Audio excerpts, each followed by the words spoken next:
Hello વિદ્યાર્થી મિત્રો, કેમ છો? બધા મજામાં? ગુજરાતનું ગર્વ અને ભારતનું ભવિષ્ય એવા સ્ટડી માસ્ટર યુટ્યુબ ચેનલના દરેક તેજસ્વી તારલાઓનું હું સંગીતા ભંડેરી આજના આ પ્રેક્ટિકલની અંદર ખૂબ ખૂબ સ્વાગત કરું છું. તમે જોઈ શકો છો કે આપણે પ્રેક્ટિકલ સિરીઝ લઈને આવ્યા છીએ, બરાબર છે? અને આગળના બે પ્રેક્ટિકલ તમે લોકોએ જોયા છે, જેની અંદર આપણે આના આગળનો એક મેન્ડલ વાળો જે પ્રેક્ટિકલ હતો એની અંદર આપણે મેન્ડલનો જે એક સંકરણનો પ્રયોગ છે એના વિશે વાત કરી. આજના આ વિડીયોની અંદર આપણે વાત કરવાના છીએ કે આજનો જે પ્રેક્ટિકલ છે એનો હેતુ કંઈક આવો છે, મેન્ડલના મુક્ત વિશ્લેષણના નિયમની ચકાસણી કરવી, બરાબર છે? હવે આ મુક્ત વિશ્લેષણનો નિયમ છે થિયરીમાં ભણી ગયા છીએ, બરાબર છે? હવે થિયરીમાં આપણને તમે જોવા છો ને તો દ્વિસંકરણ જેવું કંઈક ભણ્યા હતા, બરાબર છે? તો એ દ્વિસંકરણની અંદર આપણે ક્યાંક એવું ભણ્યા હતા કે જે વટાણાનો છોડ છે એ મેન્ડલે વટાણાના છોડના બે એવા લક્ષણો લીધા કે જે પ્રભાવી સ્વરૂપ દર્શાવતા હતા અને બે એવા લક્ષણો લીધા કે જે પ્રચ્છન્ન સ્વરૂપ દર્શાવતા હતા, બરાબર છે? તો અહીંયા તમે જોઈ શકો છો પી પેઢીનો મતલબ શું થાય? પિતૃ પેઢી. પિતૃ પેઢીની અંદર ગોળ અને પીળા, ગોળ બીજ અને પીળો રંગ દર્શાવે છે, બરાબર છે? તો ગોળ આકાર અને પીળો રંગ બંને માટે બંને લક્ષણો છે એ કેવા છે? પ્રભાવી છે. એટલે બંને માટે કેપિટલ આર, કેપિટલ વાય લખ્યું છે. સામે શું છે તો કે ખરબચડો આકાર છે. બીજનો આકાર કેવો છે તો કે ખરબચડો છે અને બીજનો રંગ છે લીલો. અને બંને લક્ષણ એવા છે કે જે પ્રચ્છન્ન છે, બરાબર છે? કે જેની અભિવ્યક્તિ દબાઈ જાય છે. ક્લિયર? હવે જો આ બંને વચ્ચે સંકરણ કરાવવામાં આવે તો આપણને F1 પેઢી મળે અને F1 પેઢીની અંદર દરેક લક્ષણો કેવા હશે તો કે ગોળ અને પીળા, એટલે કે capital R, capital Y, small y. અહીંયા શું થાય છે તો કે પ્રભાવી લક્ષણ છે એ પોતાનું પ્રભુત્વ દર્શાવે છે, એટલે કે પ્રચ્છન્ન જનીનો જે છે, પ્રચ્છન્ન લક્ષણ છે એને દબાવી દે છે અને અભિવ્યક્ત થવા દેતા નથી. આગળ જોવા જઈએ તો હવે આપણે શું કરવાનું છે તો કે એનું F2 પેઢી બનાવવાની છે. અને દર વખતે જ્યારે પણ આપણે સંકરણ કરીએ છીએ ત્યારે સૌથી પહેલું કાર્ય શું કરવાનું હોય છે તો કે સૌથી પહેલું કાર્ય કરવાના હોય છે તેનું જન્યુઓનું નિર્માણ કરવું, બરાબર છે? તો તમે અહીંયા જોઈ શકો છો ગોળ પીળા, capital R, capital Y, small y. આમાંથી આપણે જન્યુઓ કેવા બનાવી શકાય તો જોઈએ. જન્યુઓ કઈ રીતે બનાવવા ને એ મહત્વની વસ્તુ છે. આપણી પાસે છે capital R, capital Y, small y, બરાબર છે? તો તમે જોઈ શકો છો અહીંયાથી આ, એટલે કે capital R, capital Y, capital R, small y, capital R, small y, small r, capital Y અને સ્મોલ આર, સ્મોલ વાય. આ થઈ ગયા એના જન્યુઓ, બરાબર છે? હવે જન્યુઓ છે એ બંને નર અને માદા બંનેના જન્યુઓ તમારે એક એક સાઈડ, આને આપણે પુનેટ સ્ક્વેર કહીએ છીએ, બરાબર છે? તો અહીંયા તમે એક બાજુ માદાના નરના જન્યુ લખો, એક બાજુ માદાના જન્યુ લખો અને બંનેમાંથી તમારે આવી રીતે પુનેટ સ્ક્વેર ફિલ કરવાનું થશે, બરાબર છે? આ વસ્તુ આપણે ધોરણ 12 ચેપ્ટર નંબર 4 માં ભણી ગયા છીએ. હવે જો વાત કરીએ કે પ્રેક્ટિકલમાં કઈ રીતે કરવું, પ્રેક્ટિકલ કઈ રીતે પરફોર્મ કરવો. જો બેટા આ પ્રેક્ટિકલ છે ને તમને 6 કે 7 માર્ક્સમાં પૂછાય છે, બરાબર છે? અને મોસ્ટ ઓફલી બંને પ્રેક્ટિકલમાંથી એક સંકરણનો એટલે કે વિશ્લેષણનો નિયમ અને મુક્ત વિશ્લેષણનો નિયમ, આ બંને પ્રેક્ટિકલમાંથી એક પ્રેક્ટિકલ કમ્પલસરી પૂછાય છે. તો મેઇન વસ્તુ શું છે? આ વસ્તુ ખાલી સમજવા માટે હતી, આ તમારે ક્યાંય એક્સપ્લેન કરવાની નથી આવતી. પરંતુ જો વાઇવામાં પૂછે તો તમને પૂછી શકે કે એ દ્વિસંકરણનો પ્રયોગ શું છે, મુક્ત વિશ્લેષણનો નિયમ શું છે, આવા બધા ક્વેશ્ચનો તમને વાઇવાની અંદર પૂછી શકે. પરંતુ જો પરફોર્મન્સની વાત આવે તો પરફોર્મન્સમાં કઈ રીતે કરવું તો ચલો હવે એના પછીનું આપણે જોઈએ કે કઈ રીતે તમારે આખો પ્રેક્ટિકલ પરફોર્મ કરવામાં આવે છે, બરાબર છે? તો ચલો જોઈએ. તો હવે આપણે જોઈએ કઈ રીતનો પ્રેક્ટિકલ છે, બરાબર? પહેલા આપણે સમજી લીધું કે મેન્ડલના મુક્ત વિશ્લેષણનો નિયમ છે એ કઈ રીતનો હોય છે, બરાબર છે? હવે આપણે પ્રેક્ટિકલ કરીએ. તો સૌપ્રથમ આપણી પાસે છે પીળા કલરના મણકા કે જે પીળા બીજ તરીકે છે અને એને કેપિટલ વાય સ્વરૂપે દર્શાવ્યા છે. શા માટે કેપિટલ વાય? કારણ કે પીળા બીજ છે એ લક્ષણ કેવું છે તો કે પ્રભાવી છે. બીજા આપણી પાસે છે લાલ રંગના મણકા, જેને આપણે લાલ પુષ્પ તરીકે લીધા છે અને કેપિટલ આર તરીકે છે. શા માટે? કારણ કે આ પણ લક્ષણ કેવું છે તો કે પ્રભાવી છે. એની પાછળ આપણી પાસે છે લીલા કલરના મણકા કે જે લીલા કલરના બીજ સૂચવે છે અને એને આપણે સ્મોલ વાય તરીકે દર્શાવ્યા છે કે જે પ્રચ્છન્ન છે. પછી છે આપણી પાસે સફેદ રંગના મણકા અને એ સ્મોલ આર છે, પ્રચ્છન્ન લક્ષણ છે અને સફેદ કલરનું પુષ્પ સૂચવે છે. જો બેટા આપણે છે ને અહીંયા આપણી માર્ગદર્શિકાની અંદર 64 મણકા કીધા છે, બરાબર. 64 મણકા લેવાના, પરંતુ આપણી ગણતરી ખાતર આપણે અહીંયા 16 મણકા લીધા છે, જેથી કરીને આપણને F2 પેઢી ઇઝીલી મળી જાય અને F2 પેઢીમાં જાજુ કન્ફ્યુઝન ન થાય. તમે એક્ઝામની અંદર પણ 16 મણકા લઈ શકો છો. હવે શું કરવાનું છે તો કે આંખ બંધ કરવાની છે અને 4 પેટ્રી પ્લેટમાંથી એક મણકો ઉપાડવાનો છે, બરાબર છે. તો આંખ બંધ કરી 4 પેટ્રી પ્લેટમાંથી આપણે એક મણકો ઉપાડી ખાલી પેટ્રી પ્લેટની અંદર મૂકીશું. હવે ખાલી પેટ્રી પ્લેટ શું સૂચવે છે તો કે F1 પેઢી સૂચવે છે, બરાબર છે. અને બીજી વસ્તુ, આ પ્રેક્ટિકલ બહુ ઇઝી છે અને આ પ્રેક્ટિકલ તમને 8 માર્ક્સમાં 7 માર્ક્સમાં એવી રીતે પૂછી શકે, બરાબર છે. અને આ મોસ્ટ આઈએમપી પ્રેક્ટિકલ છે. આ બંનેમાંથી એક સંકરણ અને દ્વિસંકરણ બંને, એટલે કે આની આગળનો જે તમે પ્રેક્ટિકલ જોયો હશે અને આ પ્રેક્ટિકલ, આ બંનેમાંથી કોઈ એક પ્રેક્ટિકલ 100% પૂછાય છે એક્ઝામની અંદર, બરાબર છે. રોકડા માર્ક્સ છે, કાંઈ છે નહીં. જ્યારે પણ તમારે આ પ્રેક્ટિકલ પૂછાય ને ત્યારે તમારે એકલાએ નથી કરવાનું હોતું, સાથમાં તમારે બે સ્ટુડન્ટ એક સાથે કરવાનું હોય છે. ગ્રુપમાં પ્રેક્ટિકલ પૂછે છે. કઈ રીતે હોય તો કે તમારે ડાયરેક્ટ આ પ્રેક્ટિકલની મણકાની ગણતરી કરી ગોઠવવાના છે અને ગોઠવ્યા બાદ ગોઠવણી જે છે ને એ તમારે વિખીને જ નાખવાની. ગોઠવણી એઝ ઇટ ઇઝ રહેવા દેવાની છે રૂમાલ ઉપર. અને સાથે સાથે જોવા જઈએ ને તો યસ, તમારા જે એક્ઝામિનર છે એને એ ગણતરી અને સાથે સાથે એની જે ગોઠવણી છે રૂમાલ ઉપર એ પણ બતાવવાની થશે. ગણતરી આપણે કરીશું લાસ્ટમાં, કઈ રીતે ગણતરી કરવાની હોય છે, કઈ રીતે ટેબલ ફિલ કરવાનું હોય છે. ઓકે, આપણો એક મણકો પડી ગયો છે, કાંઈ વાંધો નહીં, આપણે લઈ લઈશું, બરાબર છે. ચલો, જો આ મણકો પડી ગયો ને, એક્ઝામમાં ન પડી જાય અને ખોવાઈ ન જાય એક્ઝામિનેશન હોલની અંદર, એનું ખાસ ધ્યાન રાખવાનું છે, બરાબર છે. ચલો, તો અહીંયા આપણે F1 પેઢી બની ગઈ છે. F1 પેઢીમાં તમે જોઈ શકો છો 4 રંગના મણકા ભેગા થયા છે, એટલે 4 લક્ષણો ભેગા થયા છે. જોવા જઈએ એના જનીન સ્વરૂપ તો capital R small r, capital Y small y થશે. પરંતુ જો આપણે એના બાહ્ય સ્વરૂપની વાત કરવામાં આવે તો બાહ્ય સ્વરૂપમાં પ્રભાવી લક્ષણ છે ને એ જ અભિવ્યક્ત થશે. પ્રભાવી લક્ષણ કોણ છે તો કે પીળા બીજ લાલ પુષ્પ. તો પીળા બીજ અને લાલ પુષ્પ વાળો છોડ એ પોતાનું પ્રભાવિતા દર્શાવે છે, એટલે કે આપણું એનું બાહ્ય સ્વરૂપ પીળા બીજ લાલ પુષ્પ થશે. જ્યારે જનીન સ્વરૂપ capital R small r, capital Y small y થઈ. આ થઈ ગઈ વાત F1 પેઢીની. હવે આપણે જોઈએ F2 પેઢીમાં કઈ રીતનું હોય છે, બરાબર છે. ચલો, તો ફરી પાછા આપણે આવી ગયા છે. ફરી પાછું આપણે જો અહીંયા પેટ્રી પ્લેટની અંદર મણકા ગોઠવી દીધા છે. આપણી માર્ગદર્શિકાની અંદર જે રીતે આપેલા છે, માર્ગદર્શિકામાં 64 મણકાની વાત થઈ હતી, જ્યારે અહીંયા આપણે 16 મણકા લીધા છે, બરાબર. એટલે બધા પેટ્રી પ્લેટમાં 8 મણકા આવશે, બરાબર છે. હવે જો અહીંયા તમે જો નર જન્યુ અને માદા જન્યુ આવી રીતે આપણે બનાવેલા છે. માર્ગદર્શિકામાં આપણને ટેબલની અંદર 32 મણકાની અલગ અલગ પેટ્રી પ્લેટ બનાવવાની કીધી હતી. સેમ એ જ રીતે આપણે અહીંયા બનાવી છે, બરાબર છે. આ નર જન્યુ છે અને આ માદા જન્યુ છે. હવે શું કરવાનું છે તો કે યાદચ્છિક રીતે ગણતરી કરવાની છે અને યાદચ્છિક રીતે સિલેક્શન થવાનું છે. એટલે પેલા તો પેટ્રી પ્લેટને હલાવી નાખો સરખી રીતે, બરાબર છે. બધા જ મણકા છે ને એ મિક્સ થઈ જવા જોઈએ.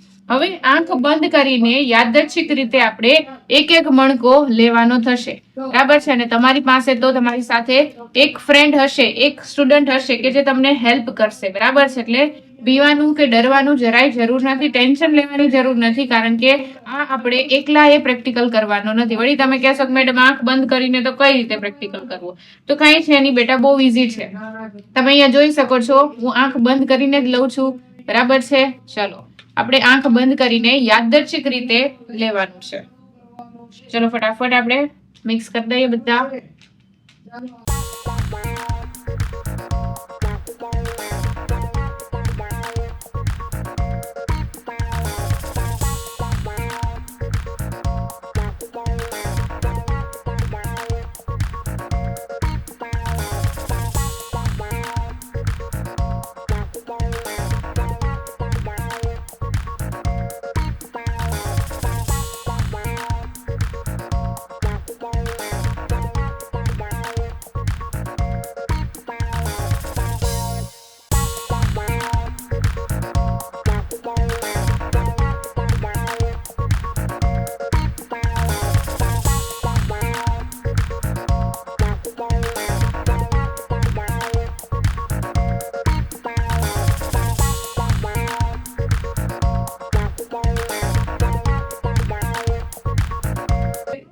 ઓકે, ચલો જો બેટા, આમાં છે ને રૂમાલમાં જયારે તમે સેટ કરશો ને ત્યારે શું થશે ખબર, મણકા ઇધર સે ઉધર હો જાયગા. પર તમારે ધ્યાન રાખવાનું છે મણકો એક પણ આમથી આમ જવો જોઈએ નહીં. જો જશે તો આખા પ્રેક્ટિકલ નું રિઝલ્ટ ખોટું આવશે.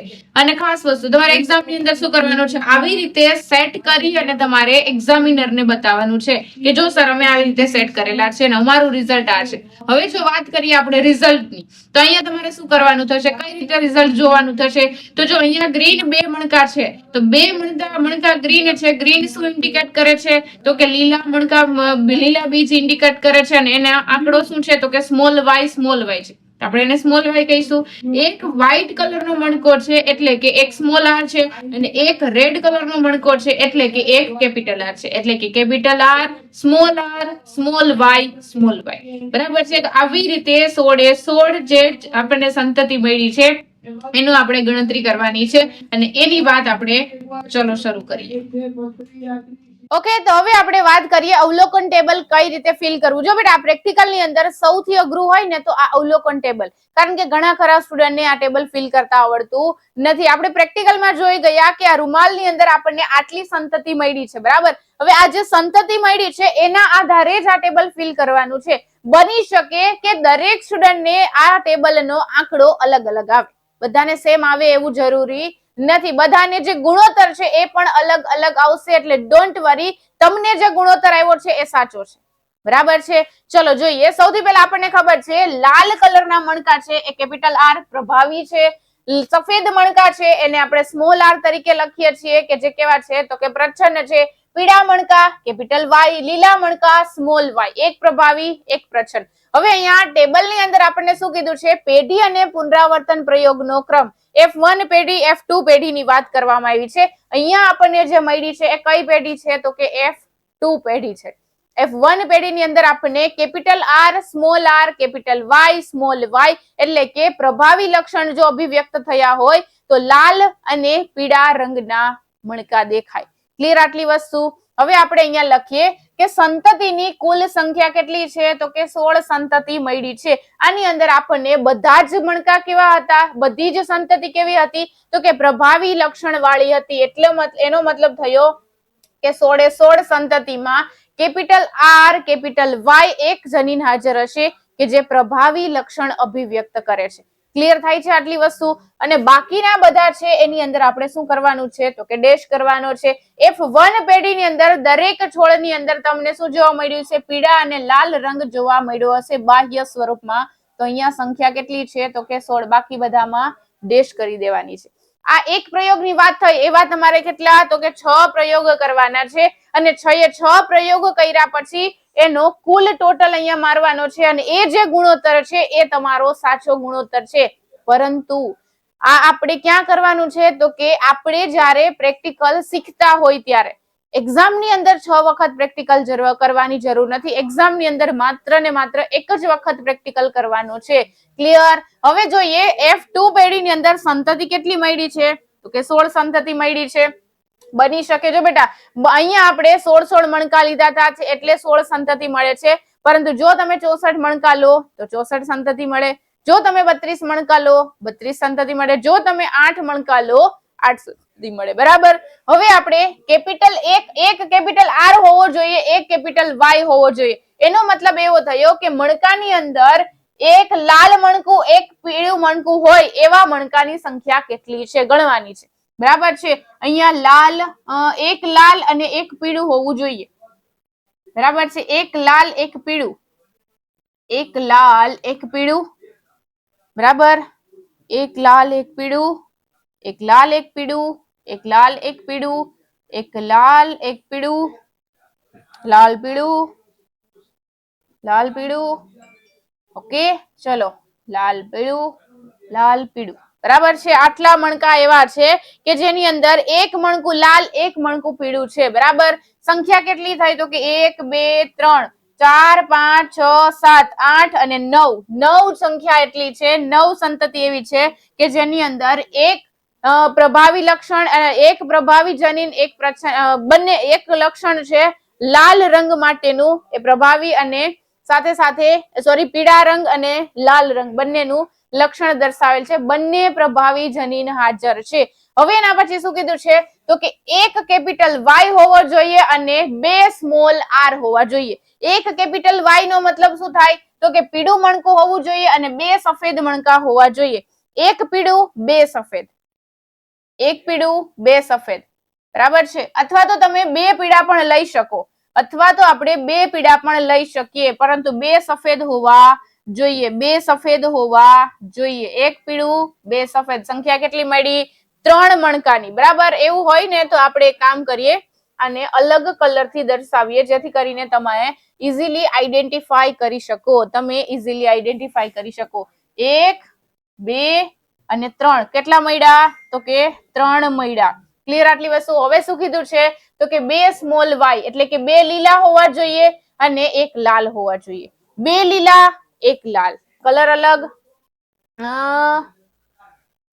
Orange colour. 2 લીલા, 1 લાલ, 2 લીલા, 1 લાલ, 2 લીલા, 1 લાલ, 2 લીલા, 1 લાલ. કેટલા મળ્યા? તો કે 3 મળ્યા. અને એના પછી આપણે છેલ્લું એક મળ્યું છે કે જેની અંદર શું છે?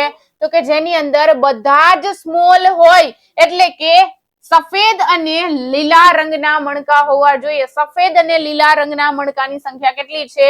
તો કે 1 જ છે. તો અહીંયા લખવાનું 1. તો આવી ગયો જવાબ 9:3:3:1. ક્લિયર આટલી વસ્તુ? જે વસ્તુ અહીંયા ભરો છો એ જ વસ્તુ અહીંયા આવશે, બરાબર છે. 9, 3, 3, 1, 9, 3, 3, 1. અહીંયા તમને જનીન સ્વરૂપ આપ્યું છે, અહીંયા તમને બાહ્ય સ્વરૂપ આપ્યું છે. બંનેની સંખ્યા સમાન છે, બંનેનું પ્રમાણ પણ સમાન મળે છે. આ થઈ ગયો મુક્ત વિશ્લેષણનો નિયમ. કાંઈ પણ ક્વેરી હોય ને બેટા, ન સમજાતું હોય તો તમે મને અત્યારે જ કોમેન્ટ કરીને જણાવી શકો છો. મોસ્ટ આઈએમપી આ પ્રેક્ટિકલ છે, એક્ઝામ ની અંદર 100% પૂછાય છે. એક્ઝામ ની અંદર કઈ રીતે લખવું, એક્ઝામ ની અંદર માર્ક ડિસ્ટ્રીબ્યુશન કઈ રીતે હોય છે, કયા કયા પ્રેક્ટિકલ આઈએમપી છે, આનો લેક્ચર પણ આવવાનો છે, ખૂબ જલ્દી આવવાનું છે. તો ફટાફટ આપણી ચેનલને પહેલા તો સબસ્ક્રાઇબ કરી દો, બેલ આઇકન પ્રેસ કરો, જેથી કરીને જ્યારે પણ તમારા માટે કંઈ પણ નવી વસ્તુ આવે તરત જ તમારા ફોનની અંદર લેક્ચરની નોટિફિકેશન મળી જાય. અને ખાસ વસ્તુ, જો બેટા મજા આવી હોય ને તો જ લાઈક કરજો, બાકી તમે ડિસલાઈક પણ કરી શકો છો. મજા આવી હોય ને પ્રેક્ટિકલ ની અંદર, આ પ્રેક્ટિકલ બહુ આઈએમપી પ્રેક્ટિકલ છે, બરાબર છે. પ્રેક્ટિકલ ની અંદર મજા આવી હોય તો ફટાફટ આ લેક્ચરને, આ વિડીયોને લાઈક કરી દેજો, તમારા ફ્રેન્ડ મિત્ર સાથે શેર કરજો. અને કાંઈ પણ ડાઉટ હોય ને તો હું ઓલવેઝ તમારી સાથે છું, તમે મને કોમેન્ટ કરીને પૂછી શકો છો. અને આવા નવા વિડીયોઝ જોવા માટે સ્ટડી માસ્ટરને પહેલા તો સબસ્ક્રાઇબ કરી દેજો. મળીએ છીએ આપણે આવા જ કોઈ એક સારા એવા પ્રેક્ટિકલ ની અંદર. Thank you so much. Bye bye.